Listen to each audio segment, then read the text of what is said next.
संदिग्ध अपराधी पुलिस को मोटरसाइकिल पर सवार दिखाई देते हैं।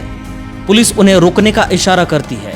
अपराधी पुलिस पर फायरिंग करते हैं और जवाबी हमले में पुलिस भी अपराधियों पर फायरिंग करती है और इस मुठभेड़ में अपराधियों का एनकाउंटर हो जाता है। कई मामलों में पुलिस को छोड़कर अन्य कोई विटनेस वहां पर मौजूद नहीं होता। ये किसी फिल्म का सीन नहीं, बल्कि योगी आदित्यनाथ के उत्तर प्रदेश में वास्तव में घटने वाली वास्तविक घटनाएं हैं। और ऐसा एक दो बार नहीं हुआ, बल्कि अनेकों बार हुआ है।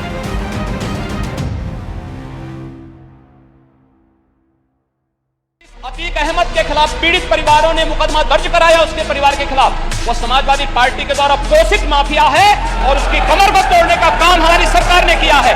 और फिर मैं कह देता हूं, इसे हाउस में कह रहा हूं, इस माफिया को मिट्टी में मिला देंगे। सरकार किसकी है? सरकार किसकी है? गफलत में हो, कितने माफिया हैं, इनको मिट्टी में मिलाने का काम करेंगे। अपराधी आप गलतफहमी दूर करें। भारत का एक राज्य उत्तर प्रदेश, जहां अपराध और दुष्कर्म की घटनाओं की संख्या हमेशा से बहुत अधिक रही है। इसके पीछे मुख्य कारण है जैसे न्याय प्रणाली में कमी, अप्रभावी पुलिस व्यवस्था और नियमों का उल्लंघन। इस विषय की गंभीरता को समझने के लिए एक उदाहरण भी देखा जा सकता है।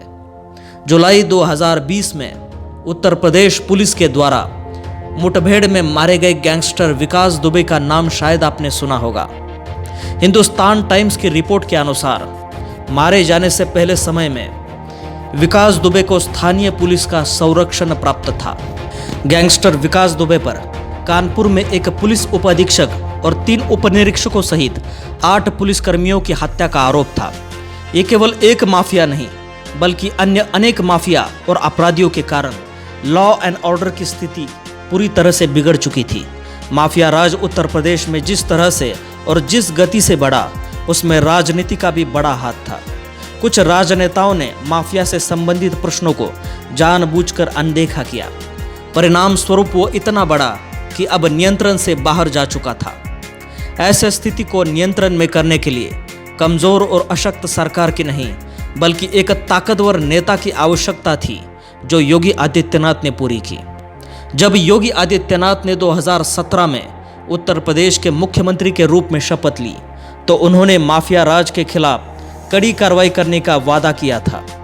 योगी आदित्यनाथ के आगमन के बाद पुलिस द्वारा उत्तर प्रदेश में माफिया राज को खत्म करने के लिए कड़ी मेहनत की गई। उत्तर प्रदेश में पुलिस अब सुरक्षा बल और सीआईडी की मदद से माफिया संगठनों को लगातार तबाह करती आ रही है। योगी आदित्यनाथ के कार्यकाल में उत्तर प्रदेश में कई माफिया संगठनों के खिलाफ कड़ी कार्रवाई की गई है। मार्च 2017 से लेकर अप्रैल 2017 तक योगी के पहले कार्यकाल में पुलिस और माफिया के बीच की मुठभेड़ के आंकड़ों को अगर देखा जाए तो समझ आता है कि इस टाइम में उत्तर प्रदेश में पुलिस और माफियाओं के बीच लगभग 9,440 बार मुठभेड़ हुई, यानी हर दिन तकरीबन 5 की एवरेज से मुठभेड़ हुई। इस दौरान लगभग 160 माफिया और अपराधी इस तरह के मुठभेड़ के बीच मारे गए। इस मुठभेड़ के दौरान 1270 पुलिसकर्मी घायल हुए और 13 पुलिसकर्मी शहीद हुए। पूरे उत्तर प्रदेश में सबसे ज्यादा एनकाउंटर मेरठ जोन में हुए। मेरठ जोन में लगभग 64 एनकाउंटर हुए। योगी आदित्यनाथ का दूसरा कार्यकाल भी इसी तरह सनसनीखेज रहा। इस दौरान तकरीबन 26 एनकाउंटर हुए। हाल ही में माफिया आतिक अहमद के बेटे असद अहमद और उसके 2 साथियों का एनकाउंटर हुआ। योगी सरकार के इस एनकाउंटर अभियान की वजह से योगी आदित्यनाथ की इमेज केवल एक हिंदुत्ववादी नेता ही नहीं, बल्कि इसके साथ एनकाउंटर स्पेशलिस्ट के नाम से भी स्थापित हुई है। किसी अपराधी और किसी माफिया की हैसियत नहीं कि वो सिर उठा करके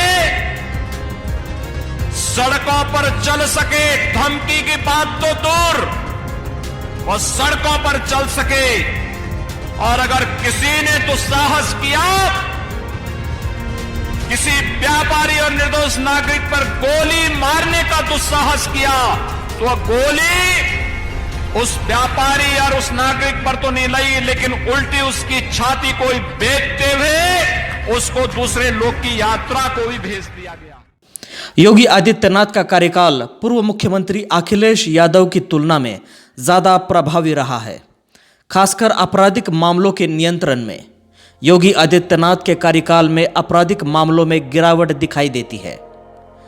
चोरी के मामलों में लगभग 80% तक गिरावट, डकैती के मामलों में लगभग 63% तक गिरावट, मर्डर यानी हत्या के मामलों में लगभग 33% तक गिरावट और किडनैपिंग के घटनाओं में लगभग 44% तक गिरावट दिखाई देती है।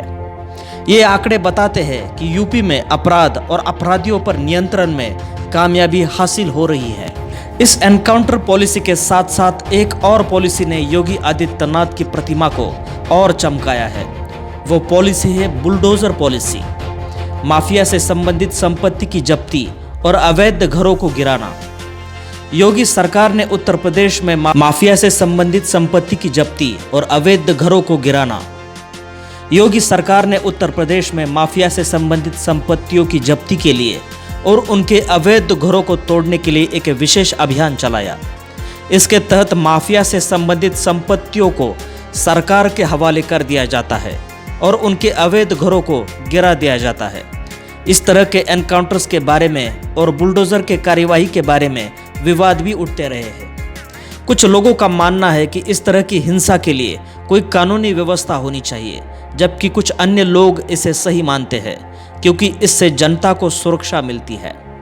समाजवादी पार्टी के अध्यक्ष अखिलेश यादव ने ट्वीट के जरिए कहा था कि झूठे एनकाउंटर करके भाजपा सरकार सच्चे मुद्दों से ध्यान भटकाना चाह रही है।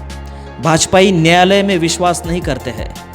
आज के व हालिया एनकाउंटरों की भी गहन जांच पड़ताल हो व दोषियों को छोड़ा न जाए। सही गलत के फैसलों का अधिकार सत्ता का नहीं होता है। भाजपा भाईचारे के खिलाफ है। योगी सरकार की एनकाउंटर पॉलिसी शक के नजर में आएगी क्यों नहीं। अब माफिया विकास दुबे के एनकाउंटर को ही ले लीजिए। जिस वाहन में दुबे यात्रा कर रहा था वह एक दुर्घटना में पलट गया और उसके बाद उसने भागने की कोशिश की और मारा गया। किसी रिपोर्टर ने योगी से इस विषय के बारे में पूछा तो योगी आदित्यनाथ क्या बोलते हैं, देखिए। तो आपका तरीका वही चलेगा, लॉ एंड ऑर्डर में, कानून में, गाड़ी यूं ही पलटेगी।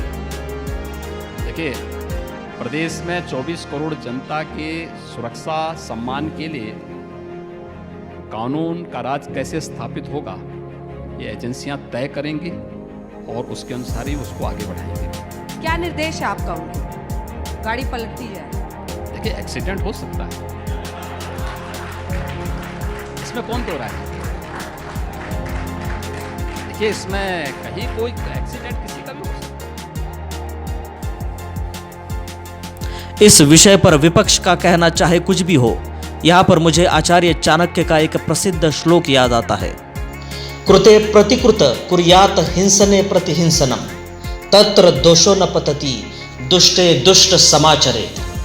अर्थात जो जैसा करे उससे वैसा बरते, कृतज्ञ के प्रति कृतज्ञता से भरा और दुष्ट के प्रति दुष्टता भरा व्यवहार करने में किसी भी प्रकार का पाप का पातक नहीं है।